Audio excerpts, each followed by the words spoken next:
podcast yang ingetin kita bahwa setiap usaha kita itu udah ada yang mengatur jalannya. Tempat kita cerita tentang realita kuliah, passion, prioritas, dan segala kechaosannya dengan hati terbuka. Hai, aku Daninda, host kalian yang selalu percaya bahwa usaha gak akan pernah sia-sia. Hari ini kita akan mendalami, kita akan menggali subtema Gig Work and Student Priorities bareng dua cewek cantik yang sudah ada di sebelahku. Halo. Hai. Boleh nih diperkenalkan dulu namanya dan juga mungkin sedikit terkait dengan background. Silakan. Halo semuanya, aku Sabrina, aku mahasiswa semester 6 dan sekarang lagi kuliah sambil part-time. Jadi aku sudah ngerasain yang namanya bagi waktu antara kuliah, kerja, kepanitiaan, dan organisasi. Oke, hai semuanya, aku Cecil, mahasiswa semester 6 juga, dan dari Maba aku juga udah ada job freelance gitu. Lebih ke bidang kayak freelance editor video, terus PPT, terus bikin poster, dan freelance event-event. Nah, jadi jam kerja yang aku lakuin ini emang fleksibel, tapi justru itu tuh tantangannya. Iya, betul. Jadi kalian ini sudah saling mengenal ya. Nah, karena kalian sudah saling mengenal, kita akan memperkenalkan kalian lebih dalam kepada para penonton. Oke, Kak Sabrina dan Kak Cecil. Tadi nih ya, kalian udah sedikit mention bahwa kalian ini cukup aktif dengan kegiatan-kegiatan. Nah, aku penasaran deh, kenapa sih kalian cewek-cewek cantik ini bisa terjun ke dunia gig work, dan zaman sekarang banyak banget mahasiswa yang sudah terjun juga ke gig work. Gimana nih pendapat kalian? Menurut aku ya, Kak Cecil, kalau kita ngomongin sih bahasanya in this economy. Iya, betul. Kalau kita cuma mengandalkan uang bulanan dari orang tua tuh, kalau dibilang juga kurang enggak gitu loh. Tapi kalau dapat lebih kan why not in this economy. Tapi kalau aku sendiri sih selain karena kebutuhan finansial, juga karena aku pengen punya pengalaman kerja yang lebih awal. Karena kita bisa lihat perusahaan-perusahaan sekarang itu open recruitment for fresh graduate aja, minimal experience-nya itu 1 tahun di bidang yang sama, Kak. Jadi kalau di bidang itu bisa kita mulai lebih awal, why not gitu kan? Ya betul, jadi aku juga setuju nih sama Sabrina. Kalau dari aku sendiri sih, pasti pengen ya punya tambahan buat tugas di luar. Kan juga kopi itu mahal. Kopi baru coffee shop banyak yang baru ya tuh. Dan juga apalagi kita tuh cewek. Di jurusan aku itu tuh kayak mewajibkan kita buat dress well, Oke. merawat diri. Datang ke kampus tuh harus cantik, pakai make up. Jadi kan aku juga butuh uang nih buat skincare, buat make up gitu. Nah, freelance itu selain aku jadiin jalan pintas buat dapat tambahan uang, juga aku jadiin cara buat bangun portofolio, bangun CV aku biar lebih bagus lagi, biar HRD ini tertarik sama kita. Ih, CV panjang banget gitu. Jadi biar aku tetap upgrade diri juga.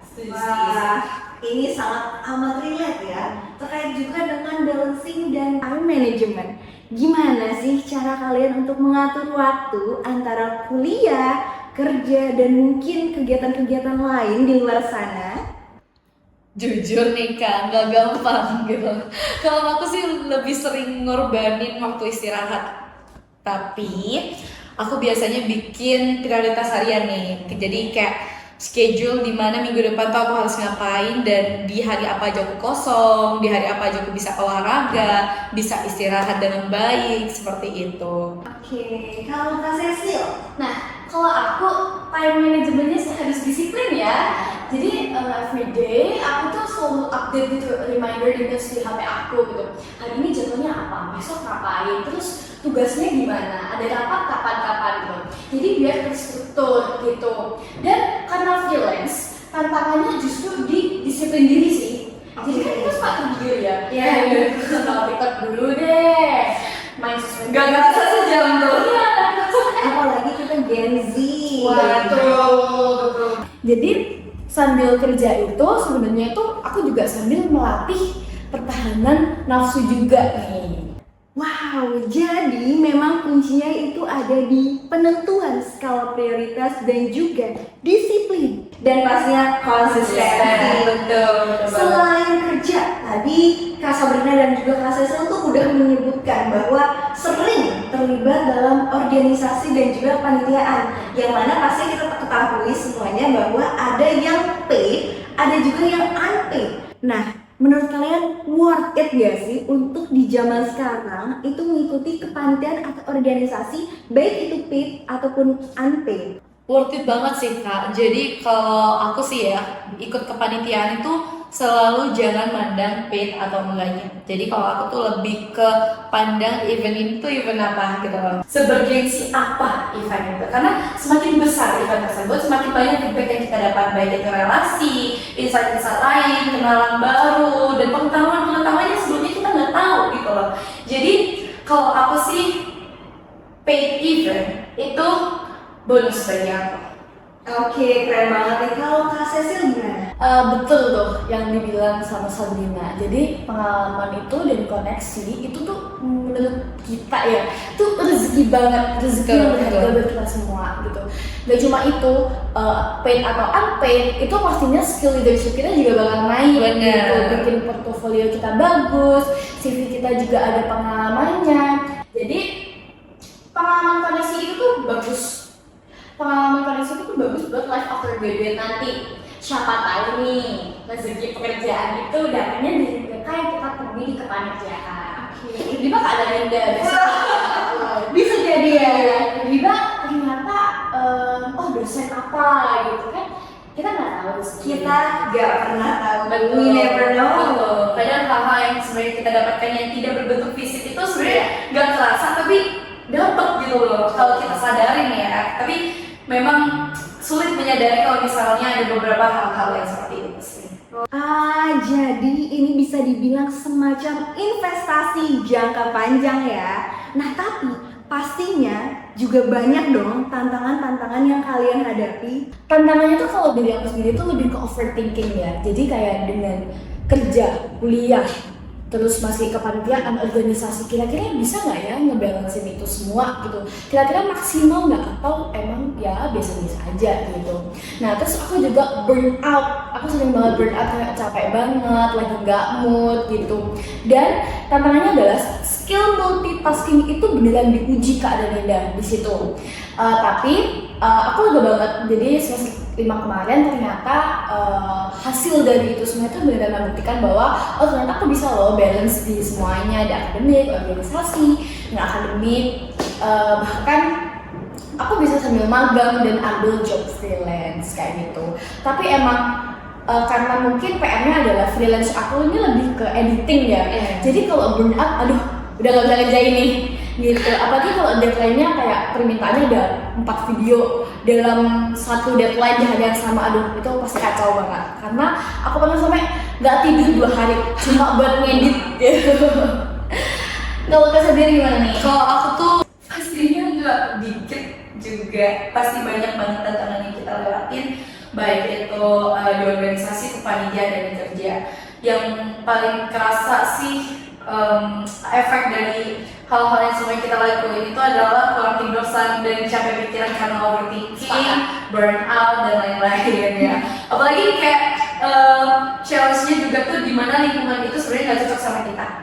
Jadi kita harus kayak mau nggak mau menyelesaikan sesuatu hal yang dimana sebenarnya itu bukan punya kita gitu, lingkungan kita tuh nggak cocok gitu loh. Tapi kita harus ya udah kita harus selesaiin. Jadi itu yang bikin kita capek, energi kita kekuras gitu sih.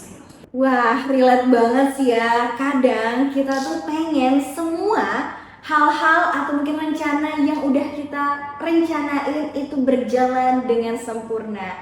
Tapi kita sebagai manusia pastinya cukup sadar diri karena manusia memiliki energi yang terbatas juga pastinya ya kan. Nah, di tengah semua kesibukan yang kalian hadapi, kira-kira apa sih yang membuat kalian tuh tetap menjalani semua kesibukan yang kalian punya dengan lapang dada? Kalau aku lebih pengen tahu sejauh mana sih diri aku, kayak capability itu tuh sampai mana. Kan pasti kan tadi dibilang manusia tuh pasti punya batasan. Betul. Aku pengen lihat nih sejauh mana aku bisa mencapai batasan itu. Nah, karena kuliah itu merupakan privilege dari orang tua dan nggak semua orang tuh bisa merasakan privilege itu. Jadi aku mau memanfaatkan privilege itu tuh dengan baik. Jadi aku lagi penasaran nih mau ikut BEM mau ikut lomba nah yaudah jalanin aja semuanya. Jadi biar kamu nggak penasaran lagi.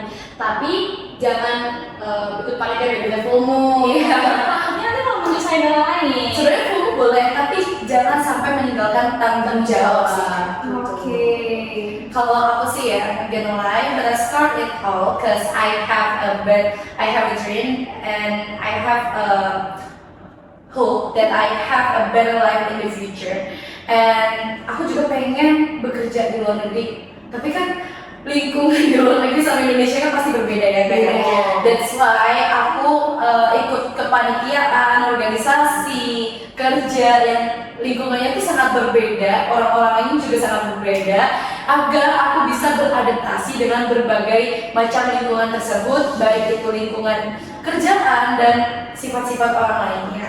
Nah, dalam pengalaman semua ini, aku bisa tahu Kak, jadi kayak aku tuh capable di mana saja dan sampai mana gitu. Oh, keren banget sih. Jadi kita harus memanfaatkan privilege yang kita punya dan juga kita harus melakukan adaptasi dengan semua yang terjadi. Setuju banget sih. Apalagi di zaman sekarang tuh waktu itu ibaratkan emas ya. Dan apa yang kita lakukan sekarang itu akan membentuk diri kita menjadi lebih baik di masa mendatang. Terakhir nih, Kak Sabrina dan Kak Cecil, boleh dong kita sedikit bagi tips-tips untuk teman-teman di luar sana yang mungkin lagi struggle balancing semua hal tersebut. Kalau aku ya Kak Danida ya, masa muda itu nggak keulang 2 kali.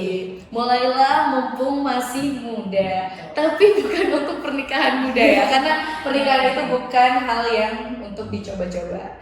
Jadi kayak mumpung masih muda, try as you can, explore everything that you want, and jangan paksakan diri, apalagi sampai bergantung dan memisahkan orang lain.